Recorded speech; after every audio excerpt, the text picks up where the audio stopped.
Halo, assalamualaikum. Jumpa lagi di channel Auto Product. Oke teman-teman, siang ini gue lagi mau menuju ke salah satu bengkel Nawilis di wilayah atau di daerah Radio Dalam ya, Jakarta Selatan. Oh ya, bengkel Nawilis ini dia punya cabang banyak ya. Ada salah satunya ada di Pamulang, terus ada juga di Tanah Abang. Nah, yang gue datangin ini yang di Radio Dalam. Oke, di bengkel ini gue akan membahas seputar permasalahan pada kaki-kaki mobil ya. Dan biasanya kan kita dianjurkan untuk melakukan balancing dan spurring pada roda untuk setiap periode tertentu. Nah, nanti kita akan cari tahu seberapa jarak tempuh yang dianjurkan untuk melakukan balancing dan spurring ini, terus efeknya bila kita tidak melakukan balancing maupun spurring pada roda, serta nanti juga akan gue cari tahu soal permasalahan-permasalahan lain yang kerap timbul pada kaki-kaki mobil. Oke, ikut juga terus ya. Yuk kita langsung cus ke bengkelnya.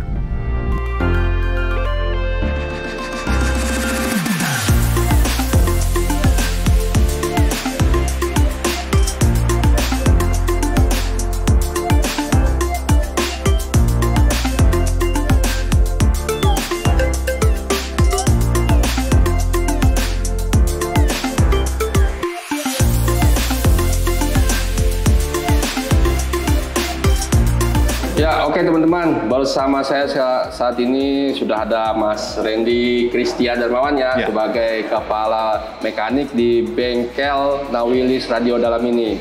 Nah, oke Mas, kita mungkin bisa buka maskernya dulu, sudah jarak prokes. Mas, aku pengen tahu permasalahan seputar roda mobilnya. Kita kan dianjurkan untuk mungkin melakukan balancing roda maupun spurring pada periode tertentu kan ya. Itu sekitar berapa jarak tempuh berapa ya Mas? Kalau balancing sendiri sebenarnya masuk dalam kategori perawatan ya. Iya. Dia kalau kita ngitung jarak mungkin sekitar 10.000 atau per 6 bulan sekali. Paling nggak dicek ya? Paling nggak dicek. Atau kalau kita sudah merasakan seperti keluhan saat di kecepatan tertentu roda kemudi berasa agak geter, gitu kan juga gitu. Udah wajib dicek balancing atau spurring. Oh gitu. Jadi dua itu balancing sama spurring. Mungkin pertama kalau yang geter itu arahnya ke balancing. Mungkin teman-teman pengen tahu nih ciri-ciri, misalnya di kecepatan berapa getarnya, itu tandanya apa? Kalau yang sering kita alami itu kalau geter karena balan itu kecepatannya udah paling nggak mulai 70 atau 80 km per jam sampai seterusnya. Itu kayak geter ya, terasa di setir? Ya, berasa di setir seperti ada vibrasi. Kalau kayak kita pegang handphone, kalau ada panggilan masuk gitu. Modelnya kayak gitu ya? Modelnya kayak gitu. Nah, seberapa kenceng itu tergantung kondisi balannya, seberapa melencengnya itu nanti tergantung kondisinya.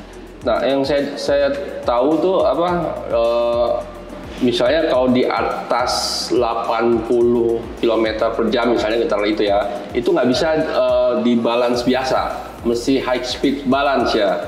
Iya, di Nawilis Radio Dalam mekanisme balan itu ada dua kali pengerjaan.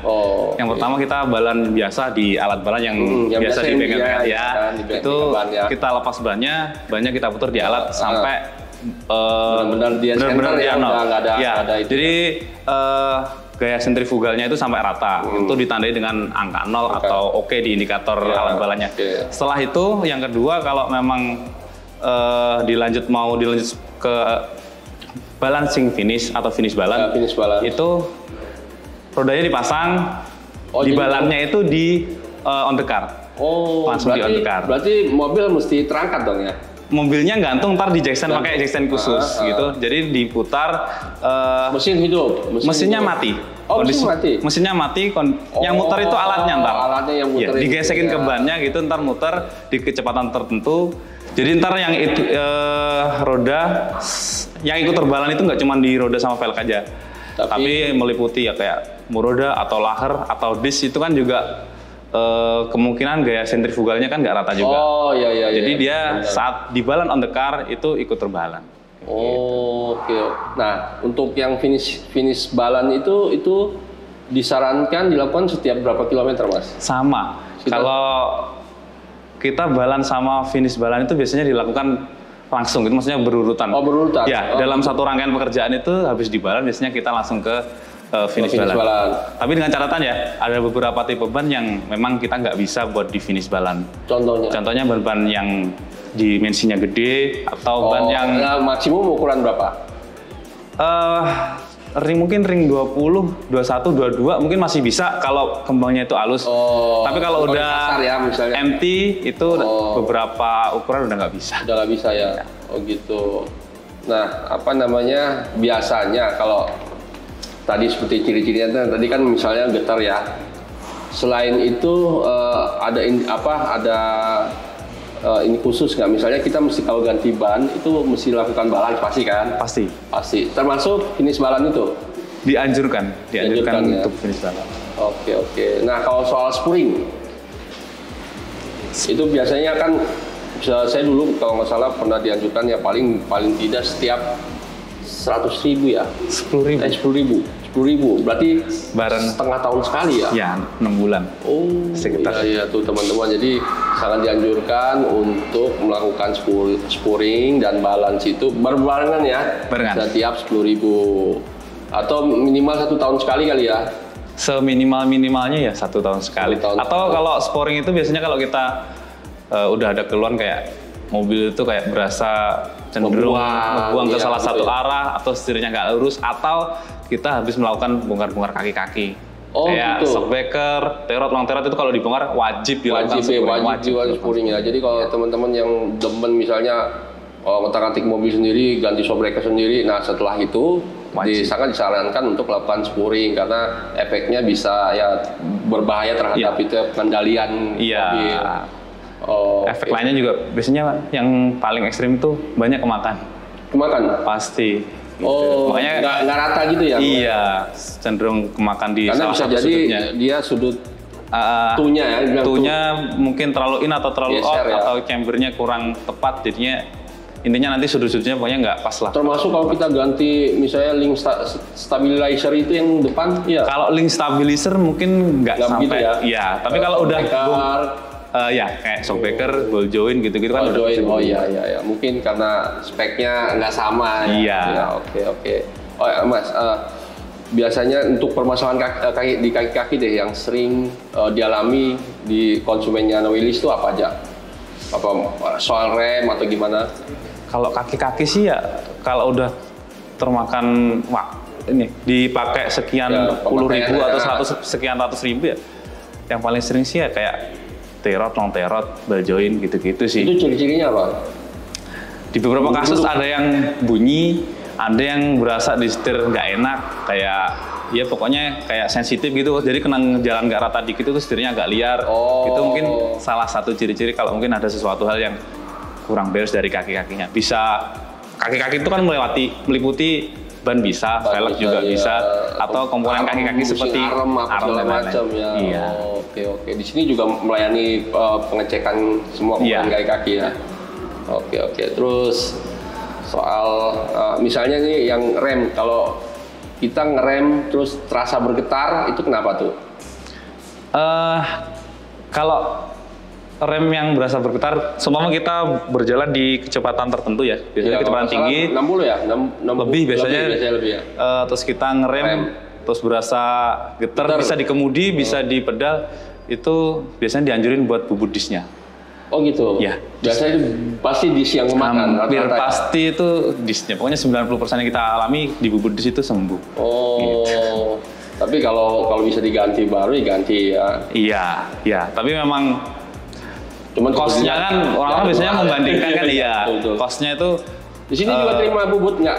Kalau bubut dis kita bisa terima, bahkan langsung on the car. Nggak usah dicabut dari mobilnya. Iya. Ada alatnya berarti? Ada alatnya, tapi memang ada ukuran maksimalnya sih. Kalau dis ukuran, pokoknya yang mobil-mobil yang gede-gede banget memang kita nggak bisa. Pajero Fortuner masih bisa. Yang gedenya yang nggak bisa tuh yang sekelas apa? Sekelas Range Rover gitu-gitu kan disnya lebar. Nah itu alatnya udah nggak masuk. Diameternya sampai batas berapa itu? 320 atau berapa ya? 320-an ya? Saya enggak. Iya, biasanya ada yang kan suka ada yang modifikasi. Iya. Big back rate, BBK. BBK gitu. Itu kalau di luar batasin nggak bisa. Nggak bisa. Ini cuma untuk yang ukuran Pokoknya standar ya. ukuran mobil Jepang rata-rata yang beredar di Jadi Indonesia rata-rata. prosesnya di dalam disc brake-nya dalam keadaan terpasang, terus langsung alatnya itu ditancapin di nav rodanya. sampai mesin diputar. Yang muter ntar alatnya bubutnya. Oh, dia yang Iya, dia gitu. oleh sistem grindingnya dia yang muter begini, Iya. bukannya itu yang muter. Iya, bukan. Jadi yang muter itu motor dari alat bubutnya. Itu lebih presisi dibanding kita buka disk. Iya. Kita Kalau menurut saya lebih presisi. Kalau untuk disk ya, khusus untuk disk. Dia ini kan alat bubut untuk disk. Kalau untuk disk mobil, dia lebih presisi. Dia dudukannya itu kan langsung di nafnya. Oh, iya, karena jadi iya. seumpama nafnya itu ada, mohon maaf, keolengan sepersekian mili itu dia ngikutin. Oh. Jadi disesuaikan sama kebutuhan mobilnya. Kalau di tukang bubut yang biasa itu kan bener-bener diratain, bener-bener dibabat, diratain gitu. Kalau untuk tingkat kerataan atau kerapian mungkin masih rapi di tukang bubut biasa. Cuman kalau untuk kebutuhannya saya cenderung ke bubut undercar ini. Ya. Istilah namanya apa? Teknik bubut ini namanya apa di Nawilis? Kalau kita biasa nyebutnya di disknya itu di rematching ulang. Rematching ulang. Iya. Kalau di rematching itu biayanya sekitar berapa? Kisaran 550 sampai 550 sampai 650. Sampai 650-an itu tergantung ring diameter disknya. Satu roda. Satu poros. Oh, satu poros. Jadi kan kiri kanan dong. Kiri kanan dan luar dalam. Oh. Kan di situ kan bagian luar, bagian dalam. Iya. Jadi ntar. Oh, jadi bagian dalamnya juga diikut gitu ya? Iya. Oh, tuh karena keren. pengereman itu kan disknya kan ditekan sama dua brake pad gitu. Oh, kan. jadi dua Iya. ya. Makanya harus diratain. Tuh teman-teman, jadi kalau misalnya mobil Anda udah merasa nggak enak waktu direm terus bunyi, itu sering terjadi kemarin beberapa kasus di Fortuner sama Innova. Nah, kalau mobil Anda merasakan seperti itu bisa datang ke bengkel Nawilis untuk melakukan rematching pada disc brake-nya. Oke, mantap. Nah, segitu dulu tayangan dari kami. Jangan lupa untuk klik tombol subscribe dan aktifkan lonceng notifikasinya bagi yang belum, dan silakan share tayangan ini jika Anda anggap tayangan ini bermanfaat bagi yang lainnya. Oke, segitu saja. Jangan lupa nantikan tayangan-tayangan kami berikutnya. Salam jumpa, salam otomotif.